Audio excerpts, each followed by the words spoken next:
بسم اللہ الرحمن الرحیم۔ حصہ سوم، سبق نمبر 8۔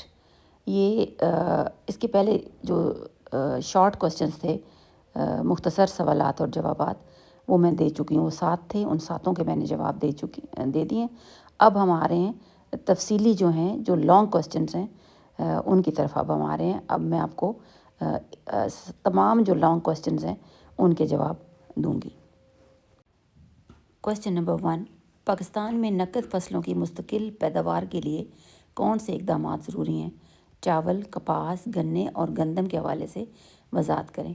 جواب: پاکستان میں چاول، کپاس، گنا اور گندم جیسی فصلوں کی پیداوار کو بڑھانے اور اسے مستحکم رکھنے کے لیے جدید زراعتی طریقوں، تحقیق اور پالیسی اصلاحات کی ضرورت ہے۔ نمبر 1 ہے چاول۔ جدید آبپاشی تکنیک اپنانا تاکہ پانی کی بچت ہو، بہتر بیجوں کی کاشت اور جدید تحقیق سے فائدہ اٹھانا۔ چاول کی پیداوار کو بہتر کرنے کے لیے اور برآمدات بڑھانے کے لیے پروسیسنگ اور پیکیجنگ کے نظام کو بہتر بنانا تاکہ عالمی منڈی میں پاکستانی چاول کی قیمت اور طلب میں اضافہ ہو۔ نمبر 2 اس میں تھا کپاس۔ کپاس پاکستان کی ٹیکسٹائل انڈسٹری کی بنیادی فصل ہے، لیکن موسمیاتی تبدیلیوں اور کیڑوں کی وجہ سے اس کی پیداوار متاثر ہو رہی ہے۔ اس میں بہتری کے لیے درج ذیل اقدامات کرنا ضروری ہیں۔ بیماریوں سے محفوظ اور زیادہ پیداوار دینے والی جدید اقسام متعارف کرانا، کیڑے مکوڑوں کے کنٹرول کے لیے بائیو ٹیکنالوجی کا استعمال کیا جائے، کسانوں کو بہتر کھادوں سے متعارف کروایا جائے، کسانوں کو ملاوٹ سے پاک اور تصدیق شدہ اعلیٰ معیار کے بیج فراہم کیے جائیں۔ حکومت کو چاہیے کہ کسانوں کو آسان قرضے اور فصلوں کی بروقت فروخت کے لیے بہتر منڈی کے مواقع فراہم کرے۔ نمبر 3 گنا۔ گنا پاکستان میں چینی کی تیاری کے لیے بنیادی فصل ہے۔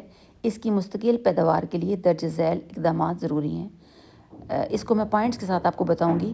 نمبر 1، اعلیٰ پیداوار والی اقسام کو فروغ دیا جائے۔ جدید تحقیق کے مطابق زیادہ مٹھاس اور زیادہ وزن والے بیجوں کو فروغ دیا جائے۔ نمبر 2 اس کا جو پوائنٹ ہے، گنے کو زیادہ پانی کی ضرورت ہوتی ہے، لہٰذا واٹر مینجمنٹ سسٹم کو بہتر بنایا جائے۔ نمبر 3 پہ آ جاتا ہے، شوگر ملز کسانوں کو مناسب وقت پر قیمت فراہم کریں تاکہ وہ اگلی فصل کے لیے تیار ہو سکیں۔ گنے سے صرف چینی بنانے کی بجائے اس سے بائیو فیول اور دیگر مصنوعات تیار کرنے پر بھی توجہ دی جائے تاکہ کسانوں کو زیادہ سے زیادہ منافع حاصل ہو سکے۔ کوسچن نمبر 2، پاکستان کی معیشت کے لیے مکئی، تمباکو اور دیگر فصلوں کی اہمیت واضح کریں۔ جواب: پاکستان ایک زرعی ملک ہے جہاں زراعت ملکی معیشت کے لیے ریڑھ کی حیثیت رکھتی ہے۔ زرعی شعبہ نہ صرف روزگار کا سب سے بڑا ذریعہ ہے بلکہ برآمدات، صنعتوں اور معیشت کے استحکام میں بھی اہم کردار ادا کرتا ہے۔ پہلے ہم دیکھیں گے سب سے پہلے مکئی کی اہمیت۔ مکئی پاکستان میں ایک اہم غذائی اور نقد آور فصل ہے جو معیشت کے مختلف شعبوں پر اثر انداز ہوتی ہے۔ اس کا جو دوسرا پوائنٹ بنتا ہے غذائی صنعت میں کردار۔ مکئی کو دالوں، آٹے اور مختلف غذائی اشیاء میں استعمال کیا جاتا ہے جو ملکی خوراک کی ضروریات کو پورا کرتی ہیں۔ اگلا پوائنٹ ہے لائف سٹاک انڈسٹری۔ مکئی مویشیوں اور پولٹری فیڈ میں استعمال ہونے والا بنیادی جزو ہے۔ اس میں بچوں کو پتہ ہونا چاہیے کہ جو مرغیوں کا جو پولٹری فارم ہوتا ہے ان کے لیے جو فیڈ بنتی ہے اس میں مکئی بہت زیادہ استعمال ہوتی ہے۔ نمبر 3 پوائنٹ ہے اس کا صنعتی استعمال۔ مکئی سے کارن آئل، سٹارچ اور دیگر صنعتی مصنوعات تیار کی جاتی ہیں۔ تمباکو کی اہمیت۔ نمبر 2 پہ ہم آ جاتے ہیں۔ تمباکو ایک نقد آور فصل ہے جو پاکستان میں خاص طور پر خیبر پختونخوا اور پنجاب کے علاقوں میں کاشت کی جاتی ہے۔ اب اس کا ہم دیکھیں گے کہ اس کے پوائنٹ کے ساتھ ہم اس کو تھوڑا سا اس کو کلیئر کریں گے۔ ٹیکسٹائل اور سگریٹ انڈسٹری۔ تمباکو بنیادی طور پر سگریٹ اور دیگر تمباکو مصنوعات میں استعمال ہوتا ہے۔ روزگار کی فراہمی۔ لاکھوں کسانوں، فیکٹری ورکرز اور دیگر متعلقہ افراد تمباکو کی کاشت اور اس کی صنعت سے وابستہ ہیں۔ قومی آمدنی میں اضافہ۔ پاکستان کی حکومت تمباکو پر عائد ٹیکسوں سے بھاری آمدنی حاصل کرتی ہے۔ اس کے بعد ہم دیکھیں گے کہ اور جو مزید دیگر اہم فصلوں کی معیشت میں اہمیت کیا ہے۔ سورج مکھی اور کینولا، ان فصلوں میں خوردنی تیل حاصل کیا جاتا ہے جو ملک کی ضروریات کو پورا کرتا ہے اور ہمارا درآمدات پر انحصار کم ہو جاتا ہے۔ نمبر 2 ہے اس میں دالیں۔ مسور، چنا اور مونگ جیسی دالیں ہماری غذائی ضروریات کو پورا کرنے میں مددگار ثابت ہوتی ہیں۔ سبزیاں اور پھل، آلو، پیاز، ٹماٹر، آم، کینو اور دیگر پھل و سبزیاں ملک کی ضروریات پوری کرنے کے علاوہ برآمدات میں بھی حصہ ڈالتی ہیں۔ کوسچن نمبر 3، پاکستان کی اقتصادی ترقی کے لیے مویشی پالنا کس حد تک اہم ہے؟ جواب، پاکستان کی معیشت میں زرعی شعبے کا ایک بڑا حصہ ہے اور اس میں مویشی پالنے یعنی جس کو ہم لائیو سٹاک کہتے ہیں کا کلیدی کردار ہے۔ مویشی پالنے سے نہ صرف دیہی معیشت کو سہارا ملتا ہے بلکہ یہ قومی معیشت میں بھی نمایاں کردار ادا کرتے ہیں۔ اس کا دیکھیں گے اس میں کیا کیا ہے وہ ہم پوائنٹ کے حساب سے نمبر 1 2 3 کے حساب کر کے تو میں آپ کو کلیئر کروں گی تاکہ آپ کو یاد کرنے میں آسانی ہو جائے۔ نمبر 1، معاشی استحکام میں کردار۔ مویشی پالنے سے دودھ، گوشت، چمڑا اور دیگر مصنوعات حاصل ہوتی ہیں جو ملکی معیشت کے استحکام میں مددگار ثابت ہوتی ہیں۔ پاکستان میں لاکھوں افراد اس شعبے سے وابستہ ہیں۔ نمبر 2، زر مبادلہ کے ذخائر میں اضافہ۔ پاکستان کا مویشی پالنے کا شعبہ دودھ اور گوشت کی مصنوعات برآمد کر کے زر مبادلہ حاصل کرنے میں مدد دیتا ہے۔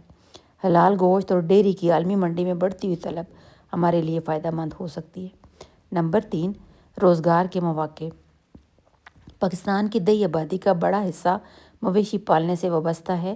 اس شعبے میں سرمایہ کاری اور ترقی سے دیہی علاقوں میں روزگار کے مواقع بڑھ سکتے ہیں جس سے غربت میں کمی آئے گی۔ نمبر 4، دودھ اور گوشت کی پیداوار میں اضافہ۔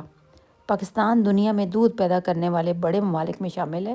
اگر مویشی پالنے کے شعبے کو جدید طریقوں سے اپنایا جائے تو دودھ اور گوشت کی پیداوار میں نمایاں اضافہ ممکن ہے جس سے ملکی ضروریات پوری کرنے کے ساتھ ساتھ عالمی منڈی میں بھی برآمد کیا جا سکتا ہے۔ اس کا لاسٹ پوائنٹ آئے گا چمڑے اور دیگر صنعتوں کی ترقی۔